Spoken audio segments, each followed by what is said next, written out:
Looking back, it's wild how the softest moments can scream the loudest warnings. I can still picture my wife, Abigail, humming a tune while scrubbing pots in the kitchen, or the way her feet would practically dance when she was pumped about something. Those little quirks used to warm my heart, but over the last couple of years, they've all but vanished. The change wasn't sudden, it crept in slowly, like air seeping out of a tire, until you're stuck on the side of the road, wondering how it got so bad.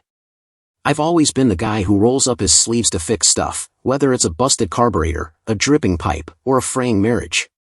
But no matter how hard I tried, Abigail and I couldn't seem to find our way back to the spark we once had. The woman I'd built a life with, the fiery brunette with a laugh that could light up a room or a temper that could burn it down, was drifting away, and I was running out of ideas to pull her back. These past few months, things got rough, but this last one was a real gut punch. Abigail, with her Italian roots and a personality as bold as her heritage, had always worn her emotions like a neon sign. That meant fiery arguments and days of cold silence when things went south. We'd been together since we were 18, back in high school in Philly, and now, 22 years into our 26-year marriage, I still loved her, her dark hair, her olive skin, the way she could make life feel electric. But lately, something was off. This morning, though, threw me for a loop. After weeks of tension, she woke me with soft touches, a complete 180 from the distance she'd been keeping. Last night's fight was still raw. She'd strolled in late, demanding closeness with a sharpness that lit the fuse for another blowout. After, she disappeared into a long shower, leaving me to stew in my anger.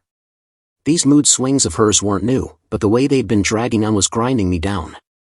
Usually, I could navigate her storms, but this time, it felt like uncharted territory. Back when we were young, our connection was unstoppable. I was wrenching on cars in a garage, and she was stocking shelves at a Walmart in Camden. We didn't have much, but we had each other, stealing moments before shifts, after hours, whenever we could. Life was simple, full of love and heat. But time changes things. 8 years ago, I left the mechanic life to run a chain of auto parts stores, a move I thought would set us up for good. Abigail wasn't thrilled, furious, actually, when I took the job without looping her in. Still, I saw it as a way to provide for her and our kids, who were deep into soccer and track.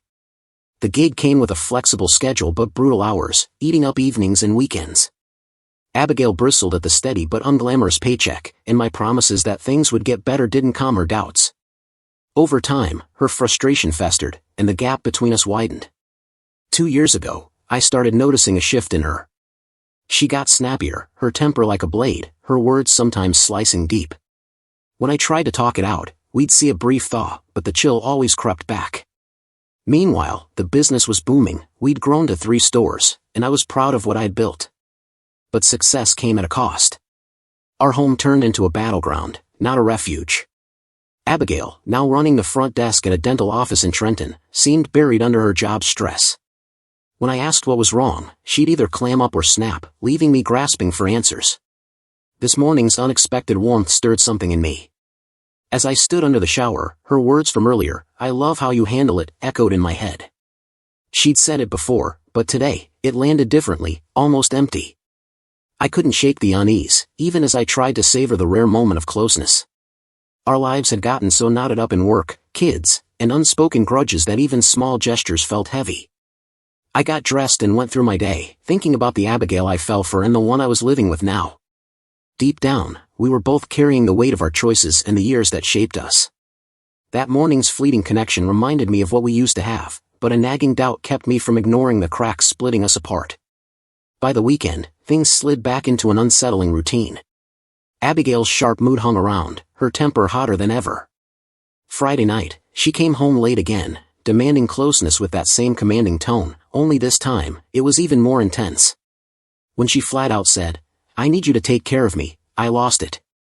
"I'm not your servant, deal with it yourself," I shot back, refusing to cave. I crashed in our son Dylan's old room, empty since he moved out last year. The next morning, I slipped into our bedroom to grab some clothes while Abigail was in the shower. Her phone pinged with a text. Pure chance, or maybe something else, made me glance at it. A while back, a phone update started showing message previews without unlocking, and curiosity got the better of me. The text was from someone labeled JD and read, "So, did he step up?" My stomach twisted. Who was JD? What did step up mean? My brain started connecting dots, her weird behavior the last 2 Fridays, the way she'd said "I love how you handle it" with a strange, almost judging tone. A sick thought hit me: was she using me to cover someone else's tracks? The idea made me bolt to the bathroom, heaving into the toilet. Abigail's voice cut through from the shower. "You okay, babe?" she called, her wet hair plastered to her face, water streaming down. The sight only made my nausea worse. "Think I caught a bug," I mumbled, needing an excuse to dodge her and sort out my head. She reached out, probably to feel my forehead, but I backed off.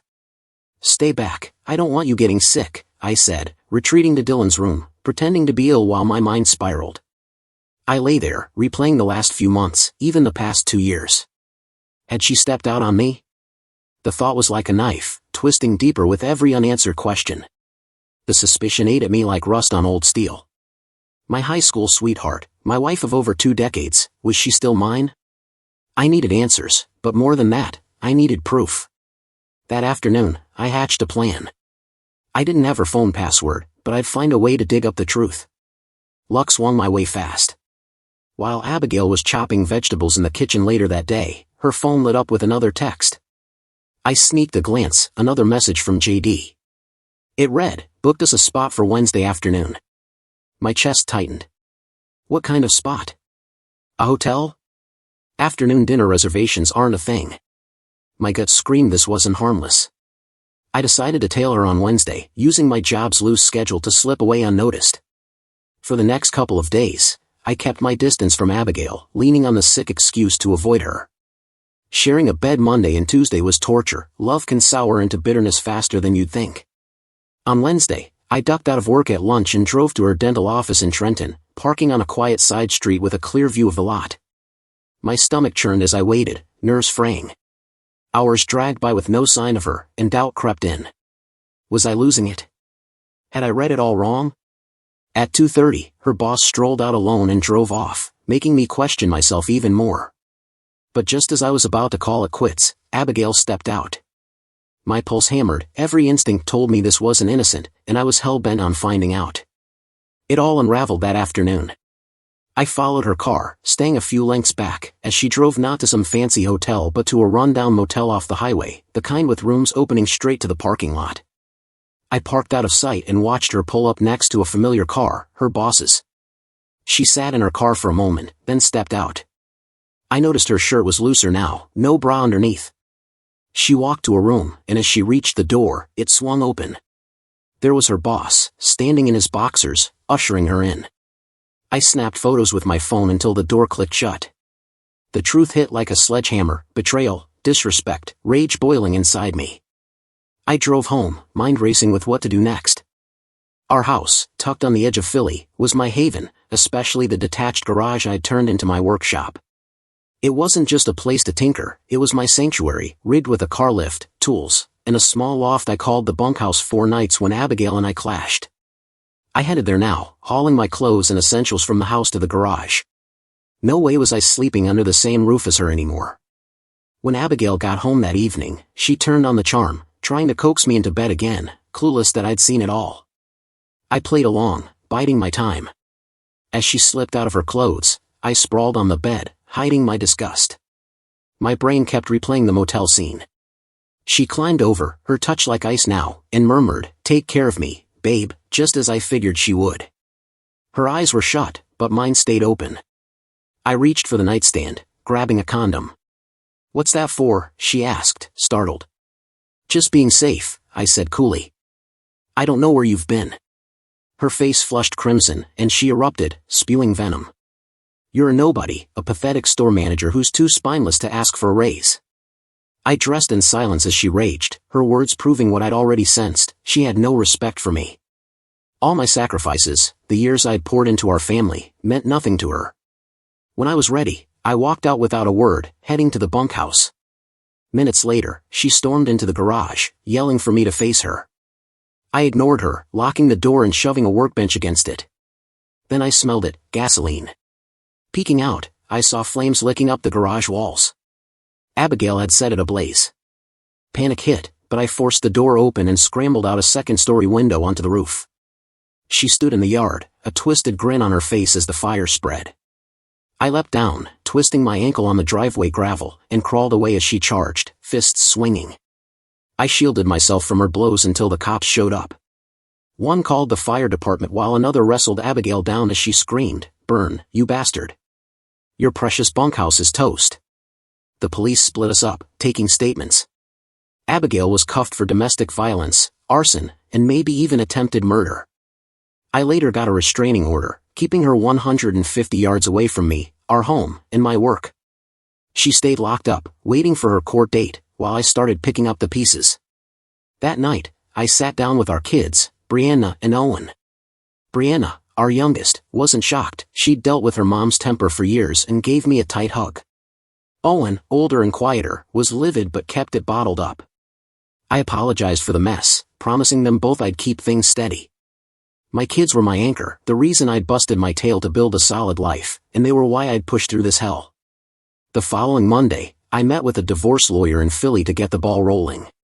When I got home, a police car was in the driveway. Abigail had been bailed out, probably by her boss, and was grabbing her stuff under supervision. I read the restraining order to her, voice steady, then turned and walked away. That weekend, I sifted through the garage's charred remains, salvaging what I could. Most of my tools made it, but the pricier gear was toast. Still, I'd rebuild, just like I'd rebuild my life. When I got in touch with my insurance guy, he warned me the claim for the garage might get messy since Abigail and I both owned it. That fight could wait, I had bigger things to sort out. As I worked, my mind wandered back to our life together. Abigail was my first love, the only woman I'd ever given my heart to, but clearly, I wasn't her only one. Trust was my bedrock, and her betrayal had shattered it.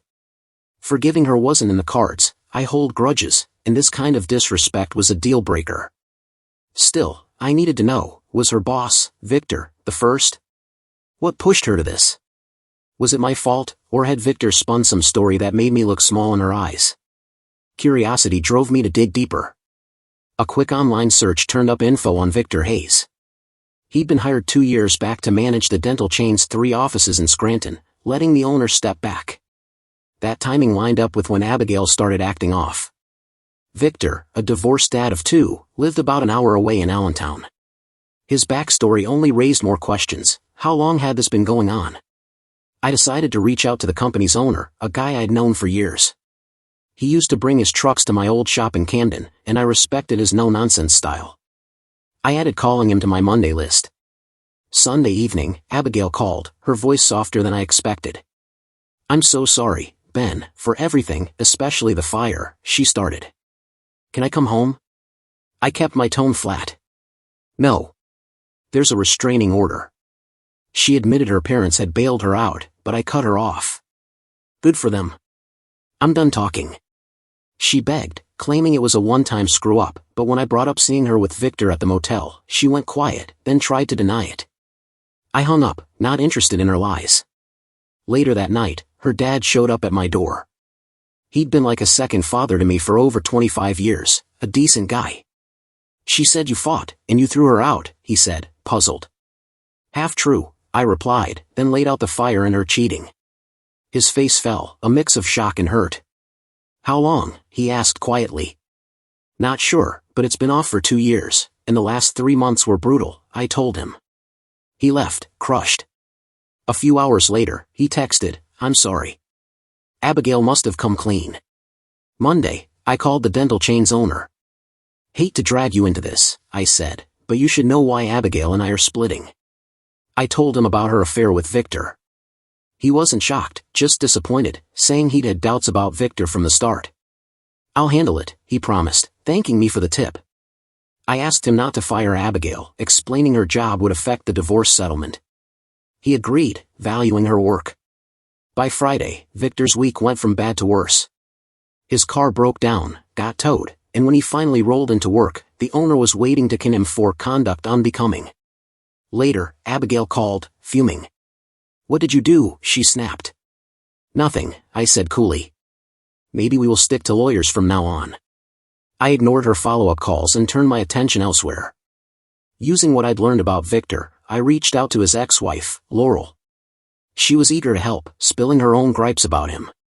That weekend, I booked a table at a family-favorite diner in Lancaster and invited my kids, Owen and Brianna, to join.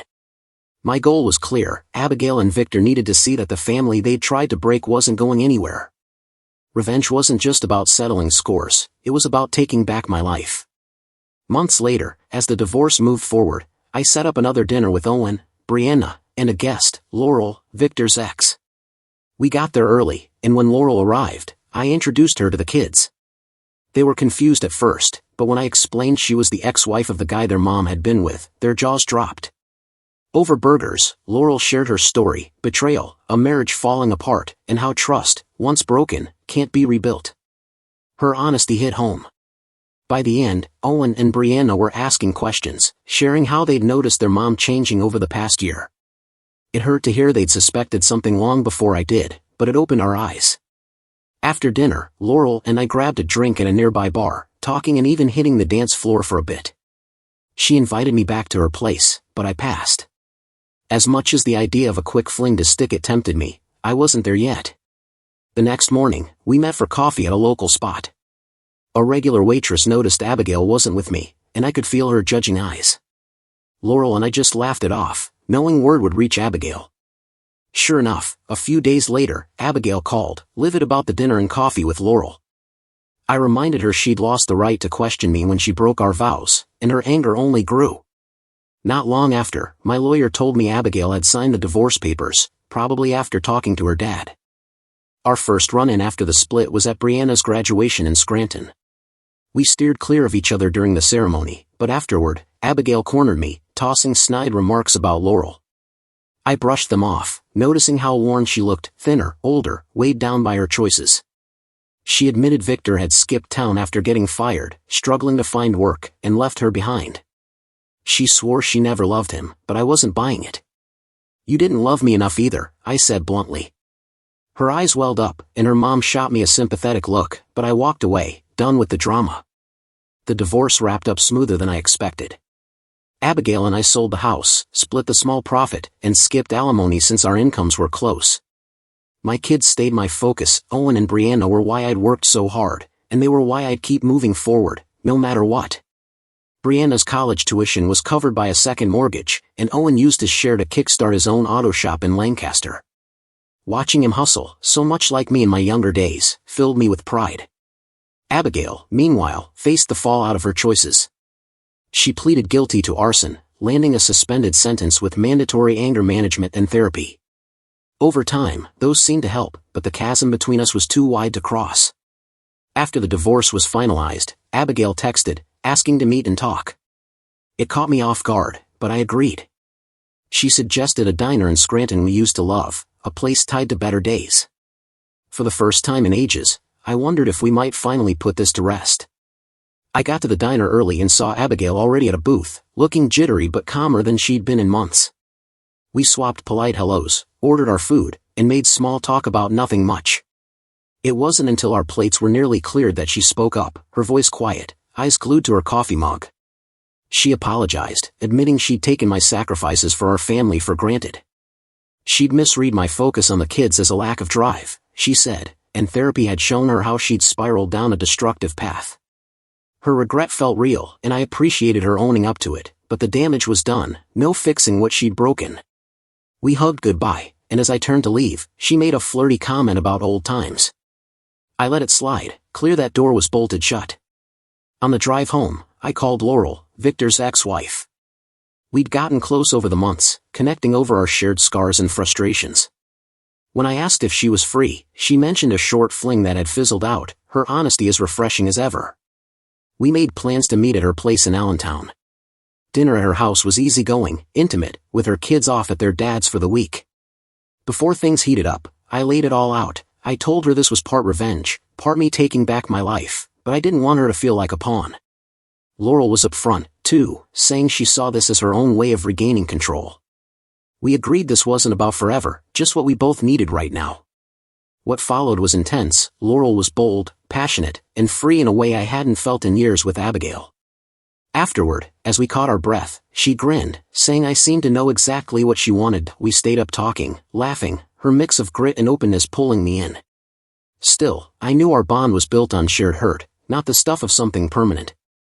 She joked about wanting Victor to hear about us, and I admitted I wouldn't mind Abigail knowing, either, not out of spite, but for a quiet sense of closure. The next morning, Laurel gave me a fierce kiss goodbye, hoping we'd have more nights like this. I told her I cherished our time but wasn't ready for anything serious. We parted on good terms, both clear on where we stood. Later, I sent Abigail a vague text, just enough to let her know I wasn't out of reach. Her reply came in under 3 minutes, proving she still wanted some grip on me, even if she knew she'd lost it. That night, I thought about how far I'd come. Laurel had helped me feel worthy again, but this wasn't about her or revenge, it was about finding my footing after years of chaos. One evening, I ended up at a familiar bar, Rusty's, in Scranton, craving the comfort of routine. Life had been a whirlwind, and a cold beer in a familiar spot grounded me. As I sat at a corner table, I heard a laugh I knew too well, Abigail's. She walked in with a group of co-workers, their chatter bouncing around the room. She spotted me and froze for a second but quickly played it cool, leading her friends to a table across the bar. They tried to avoid me, but the layout meant they'd pass my spot to hit the restroom. Sure enough, a few minutes later, 2 women from her group walked by. One stopped, her eyes curious. "You're Abigail's ex, right?" she asked. I nodded, unsure what was coming. Her tone was warm, almost playful. On their way back, both paused to chat, their banter light and surprising. One was maybe a decade younger than me, the other closer to 15. They were bold, tossing playful remarks, and I couldn't resist flirting back, knowing Abigail was watching. It was a bit petty, but rattling her felt too good to pass up. As one of the women left, she shook my hand, slipping me a business card with her number scrawled on it. Her name was Kendra Walsh. I tucked it away, glancing at Abigail's table. Her eyes were fixed on me, a mix of hurt and anger I'd seen 1,000 times during our marriage. But now, it had no hold over me. Thinking back on our relationship, I couldn't deny I'd loved Abigail deeply, part of me probably always would. But living with her was like camping next to a wildfire, always bracing for the next blaze. I'd put up with it for years, blinded by love, willing to take almost anything. Her betrayal finally showed me the fractures in our foundation. My thoughts drifted to the card in my pocket. Maybe I'd call Kendra, maybe not. Revenge still tugged at me, but I started wondering how much longer I'd let it steer the wheel. For now, it felt good just knowing I was free to choose, free to rebuild, free to take it one day at a time. Was I better off? Maybe. Burying my head in the sand wouldn't fix anything, but staying busy sure helped. Finishing my beer at Rusty's in Scranton, I left a tip on the table and walked out, not sparing a glance at Abigail's table. No way was I letting her see the storm brewing under my cool front. Late Saturday morning, I pulled Kendra's business card from my pocket and dialed her number. She picked up, her voice warm with a hint of intrigue. Our chat was short but direct, and we made plans to meet that evening at Rusty's. I hadn't been on a date in over 25 years, and the mix of excitement and nerves had me on edge. I showed up dressed a bit sharper than needed, wanting Kendra to see I'd put in the effort. Our talk flowed easy, and as the night went on, I worked up the guts to ask why she'd wanted to meet, especially since she worked with my ex. She admitted Abigail had often bragged about me at the office, long before her affair, and those stories sparked her curiosity. Kendra's playful vibe made it clear where the night was headed. Back at my place, things heated up, and we shared a passionate evening. Afterward, she grinned, saying, "I love how you make it happen." The compliment boosted me, but it also stirred uneasy memories of Abigail's betrayal. Sunday morning, we lounged in bed, then grabbed lunch at a nearby diner before going our separate ways. Kendra made me promise to call, and I agreed without hesitation. On my way home, I found a surprise tucked in the bar receipt from Rusty's, a note from the waitress, Diane, with her number. Apparently, I'd stumbled into a world where dating worked differently, and I wasn't sure I could keep up. By Monday, I was back at Rusty's, chatting with Diane. Her quick wit and easy smile pulled me in, and we made plans for her day off. That same day, another call came in, Jocelyn, one of the women who'd stopped by my table with Kendra. She'd heard about our weekend from Kendra and decided to ask me out herself. I said yes, wondering how long this strange wave of attention would last. The week turned into a blur of dates. Wednesday with Diane was a blast, and Saturday with Jocelyn was just as fun. Each woman brought something different, and while I wasn't hunting for anything serious, their company patched up my confidence in ways I hadn't expected. When Laurel invited me for dinner on Sunday, I was genuinely enjoying this new single life. Of course, Abigail caught wind of my adventures. Monday evening, she called, her voice sharp with annoyance. She grilled me about dating younger women, especially her coworkers, and said people at her office were whispering, calling her a fool for letting me go. I kept my cool, reminding her we were divorced, and I could date whoever I wanted. Her complaints got louder, but I didn't bite. I told her I wasn't trying to rub it in, though I admitted any discomfort she felt was a nice bonus. She snapped, "You're pathetic," and hung up. Reflecting on it, I realized I was finally calling the shots in my life. Whether these flings went anywhere or not, I was set on enjoying the ride and leaving the past behind. Life had taken a wild turn. My days were filled with quick bursts of fun, but my mind often drifted to old wounds. Wednesday night with Diane was another ego boost, each moment feeling like a small win over the hurt Abigail left behind. Then, on Thursday, Abigail called again, her tone accusing as she brought up my time with Diane.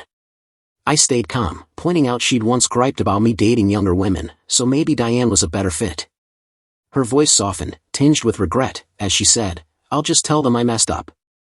With that, she hung up. Her words left me wrestling with mixed feelings, part satisfaction, part ache for a life we'd lost. Abigail and I had shared so much, but something broke when Victor came into the picture. Maybe the seeds of her betrayal were sown even earlier. Her regret stirred a flicker of longing, but I knew the damage was permanent. Feeling heavy, I swung by the store, grabbed a case of Yangling, and planned to drown my thoughts. Then my phone rang, Kendra, her voice bright, offering to join me and lift my spirits. I said yes, and soon we were laughing, drinking, and tangled up together. Afterward, her praise, "You always know what I need," hit familiar but lifted my battered self-worth. As she left, she flashed a grin and said, "Anytime."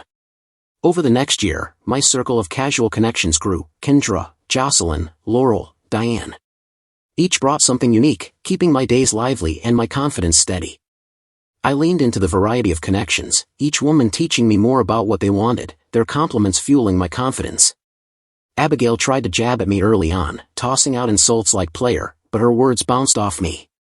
I was soaking up my freedom, enjoying the company of women who valued what I brought to the table. The phrase that kicked it all off, "I love how you make it happen," kept coming up, a nod to how far I'd climbed from the wrecked man I used to be. Over time, Abigail's anger fizzled into curiosity. One night at Rusty's in Scranton, she walked over and suggested we revisit old times. It didn't tempt me. I told her softly that what we had was built on love, but now it'd just be a transaction. She nodded, eyes heavy, and went back to her table. I felt a weight lift, closure, at last. The day I'd been grinding for finally hit. I bought the auto parts chain. The former owner kept his promise, offering a fair deal, though it meant taking out a hefty loan. The business was booming, and I had no doubts about its future. I'd pictured this moment with Abigail, building a secure life for us in our later years, but now it was mine alone.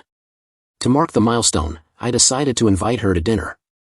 I sent a car to pick her up and booked a table at the top restaurant in Harrisburg. When she arrived, she looked radiant in a navy dress that set off her dark hair and hazel eyes. For a split second, I remembered why I'd fallen for her all those years ago.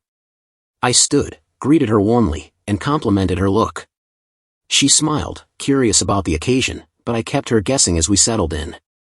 The night felt like a tightrope walk between past and present, a chance to honor what was while embracing what's next. We started with easy chatter, sipping drinks and nibbling appetizers. By the main course, things got heavier. Abigail fidgeted, then blurted, "Okay, what's this about?" I grinned, savoring the moment. "Wondered how long you'd hold out." I reminded her how, after we got married, I'd been a mechanic, a job she seemed fine with back then. She admitted she'd been happy but felt stuck in her own job, especially when our kids got deep into sports. Her rigid schedule kept her from their games, she said. "That's why I took the auto parts job," I explained. The flexible hours were supposed to help us, the kids, their dreams. She sighed, owning up to her blow-up when I told her about it. "I promised it'd pay off," I said, my voice steady. "I did it for us, for Owen and Brianna, for a better future." Her face fell, sadness washing over her. "And I wrecked it," she whispered. "That's not why we're here," I said, cutting off her guilt. Her hopeful look pushed me to spill the news. "Today, I signed the papers. I own the chain, 3 stores now. Her jaw dropped, a mix of shock and awe. I told her it'd secure our kids' future, maybe even grandkids someday, pride thick in my voice. Abigail's expression shifted to regret, tears pooling as she confessed. Victor convinced me you were a dead end, no drive, no vision. I bought it, and it made it easy to lose respect for you, for us.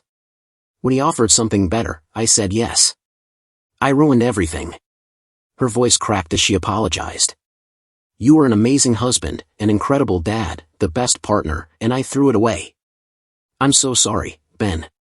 She excused herself to the restroom, tears streaming. Watching her go, I felt a twinge of pity, but I couldn't comfort her.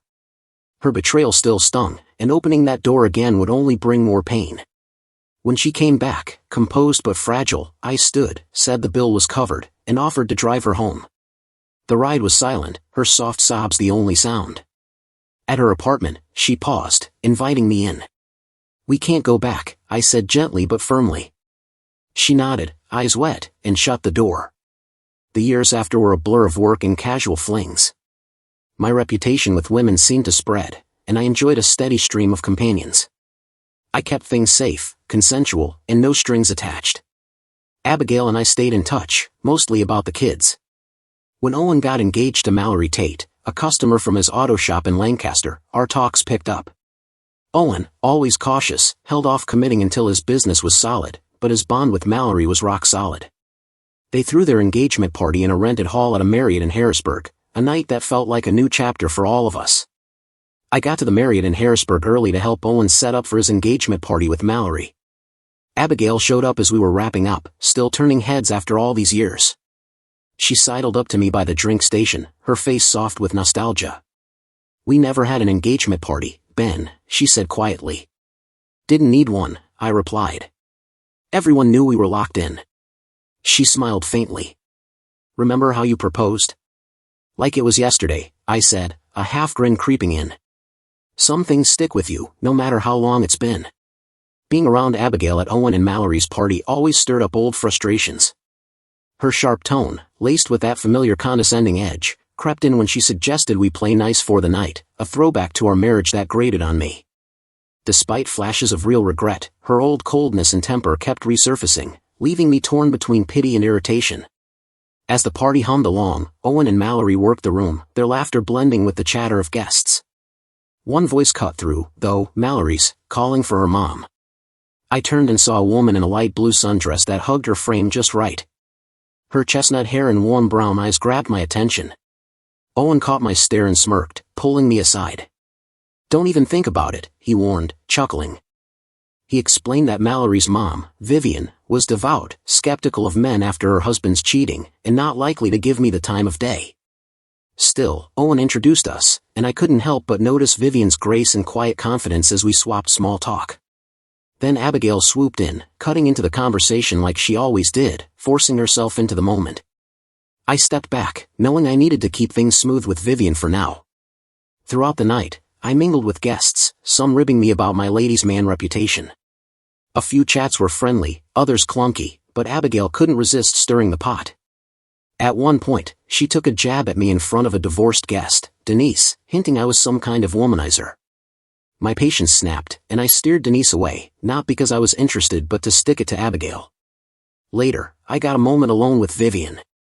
Her guard was up, her tone crisp as she acknowledged the rumors about me. She stressed how much Mallory's happiness meant to her and laid out her belief in loyalty, shaped by her own scars. I vouched for Owen's character, emphasizing his drive and devotion to Mallory. Slowly, her edge softened, though she stayed cautious. Vivian suggested we clear the air properly, and while her distrust was clear, I pushed for a real conversation. After a pause, she agreed, proposing we meet the next day after her church service at a diner near her place in York, a neutral spot that meant I'd have to make the effort. The party had its tensions, but meeting Vivian gave me a spark of hope for something deeper. Her reserved nature pulled me in, and I was eager to chip away at her walls. Vivian had given me the details for her church, including the service time and address, and I promised to meet her there. For the rest of the party, our eyes met now and then across the room. I figured I intrigued her, even if she wasn't sure she wanted to figure me out. As the night wound down, Abigail approached, her voice heavy with concern. She fretted about Owen and Mallory moving too fast, pointing out they'd only been together 18 months. I kept my cool, saying that while quick romances could be tricky, even long ones like ours weren't bulletproof. It's about commitment, not just time, I told her. My words left her quiet, clearly chewing on her own mistakes. There was a strange satisfaction in knowing she was still wrestling with the fallout of her choices. The next morning, I woke early, threw on a suit, and made the hour-long drive to Vivian's church in York. The place was a far cry from the Catholic churches I knew, no stained glass, no candles, just a simple stage with a cross up front. The casual crowd, sipping coffee in jeans, made me feel like I'd overdressed, but I was set on seeing this through. As the service kicked off, I scanned the room, half wondering if Vivian had bailed. Then I spotted her, singing with the worship team, her voice clear and commanding. When our eyes locked during the third song, she flashed a warm smile that settled my nerves. After the music wrapped, I waited, ready to see where this would go. Vivian slid into the pew beside me, her presence both calming and a little unnerving. I admitted I felt like a fish out of water in my suit, and she suggested I ditch the jacket. Taking her advice, I started to relax a bit. The service, though different from what I was used to, had a laid-back vibe that pulled me in. Afterward, Vivian introduced me to the pastor and a few folks from her congregation, calling me Mallory's future father-in-law. Her warmth caught me off guard, considering how wary she'd been at the engagement party. At the diner in York, our chat started light, but as we finished our meal, Vivian's tone sharpened. She confronted me about my reputation, accusing me of being a guy who chased women only to drop them once I got what I wanted. Instead of getting defensive, I kept my cool and set the record straight. By her definition, I wasn't that guy, I explained. I hadn't gone looking for women, they came to me. I laid out my story honestly. Abigail, who Vivian had met at the party, was my wife for over 20 years. Near the end, she started an affair with her boss, treating me like dirt for months until I uncovered the truth. When I called her out, things got ugly. She tried to burn down my workshop with me inside. That betrayal ended our marriage and kicked off my life as a single guy. After the divorce, women started approaching me, probably spurred by things Abigail had said about me at work. Their curiosity led to a string of casual connections, but I never chased anyone. I saw those moments as mutual, where I valued their company and aimed to make them feel good. I admitted I enjoyed the attention but stressed I didn't judge anyone by looks or status. As I spoke, I could see Vivian weighing my words. I wrapped up by saying I was sorry if my choices clashed with her values, but I wanted to be upfront. Whether she bought my story was her call, but I hoped she'd see past the gossip. Vivian fixed me with a skeptical look, her voice firm. So, where do I fit in all this? I paused, choosing my words carefully. Vivian, you're remarkable. You've been through as much as I have. I leaned into connections to cope, but I hear you've closed yourself off from men since your husband's betrayal. I'm looking for someone who values loyalty, someone I can trust to build a life with. I'm still searching for that one person who could be my forever. She studied me, then asked, what about Abigail? Didn't you want to fix things? Couldn't you just forgive and move on? I shook my head. Forgiveness might happen someday, but forgetting? No way. Once trust is gone, the relationship's poisoned.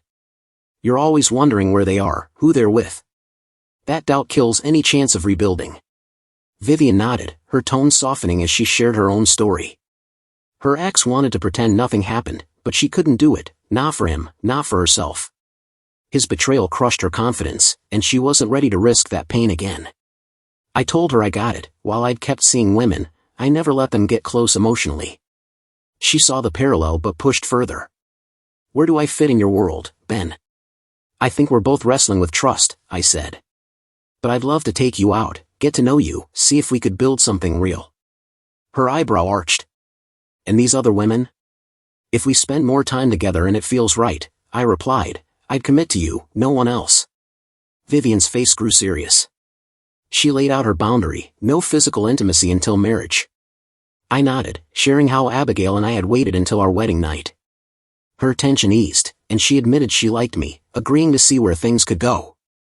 Over the next 4 months, Vivian and I met regularly, splitting time between her place in York and mine in Scranton. I kept dating other women, but my interest in them faded. Even the compliments that used to lift me, like Kendra's "you always know what I need," started feeling empty. They only highlighted how different things were with Vivian. One night over dinner, Vivian said she was ready to commit. Her words lit me up, and I told her I was all in, confessing I loved her, even if it was early. To my relief, she said she was falling for me too, asking for patience as she sorted through her feelings. That patience paid off, our connection grew, and I found myself happier than I'd been in years. Then one day, Abigail called, her voice oddly upbeat. She suggested we meet for dinner, saying she had something important to talk about. When I asked if she wanted to go out, she insisted on privacy, offering to cook my favorite, grilled steak with roasted potatoes, at her place. Abigail's offer piqued my curiosity, though a wary edge lingered. I agreed to come over, promising to bring a bottle of wine, but I couldn't shake the sense she was up to something. After hanging up, I called Vivian to fill her in. Probably something about the wedding, Vivian guessed. Call me after and let me know how it goes. Her calm advice eased my nerves, but I still wondered if Abigail was trying to butter me up for a bigger ask. At 8 p.m. sharp, I stood outside her apartment door in Harrisburg, my gut churning. This dinner felt like more than just steak and small talk. She welcomed me with a warm smile, and we eased into casual chatter over the meal. But as the plates cleared, Abigail got to the point, her voice softening as she brought up Owen and Mallory's upcoming wedding. It had stirred memories of our own, she said, recalling our early days, how we'd met, flirted, and laughed for hours, keeping things light but electric. I nodded, admitting those were good times, but I could tell where this was headed. She started asking questions I'd hoped to dodge. What went wrong, why we fell apart. She mentioned overhearing Kendra and Jocelyn at the office, talking about their brief moments with me, and guessed I'd grown bored of my adventures. Her words carried a longing for reconciliation, and then she asked flat out if we could try again. It was a heavy moment, but I'd thought it through long ago. Forgiveness mattered, not for her, but for me. I forgive you, I said calmly. Relief washed over her face, but before she could misread it, I added, forgiveness doesn't mean forgetting. The trust is gone, and we can't rebuild it. Tears welled in her eyes as she begged for another shot, her voice breaking with apologies for all she'd done. Gently, I told her the truth, I was in love with someone else. She froze, the weight of it hitting hard. When she finally spoke, she asked who. Vivian, Mallory's mom, I said simply. Her shoulders slumped, and I could see she knew me well enough to realize this was final. Despite our history, my heart belongs elsewhere now. The rest of the dinner passed quietly, the air thick but settled. Before leaving, I thanked her for the meal and the memories we'd shared. I wished her well, urging her to love fully when she found someone new. Walking out, I felt a bittersweet sense of closure. On the drive home, I called Vivian and told her everything. She wasn't shocked, having suspected Abigail's angle from the start. I told her how grateful I was for her, how she'd changed me for the better. For the first time, she said, I love you, her words filling me with warmth. Owen and Mallory's wedding came fast, and Vivian and I were glued at the hip, laughing, dancing, and holding hands. Guests teased us, saying we looked like the bride and groom. Abigail was there but slipped out early, probably unable to stomach our happiness. 3 months later, Vivian and I tied the knot in a small ceremony at our church in York, surrounded by family and friends. Abigail didn't show, citing a work conflict, but I figured she was sparing herself the sight of my new life. Years later, I heard she'd met someone new, and I genuinely hoped it worked out.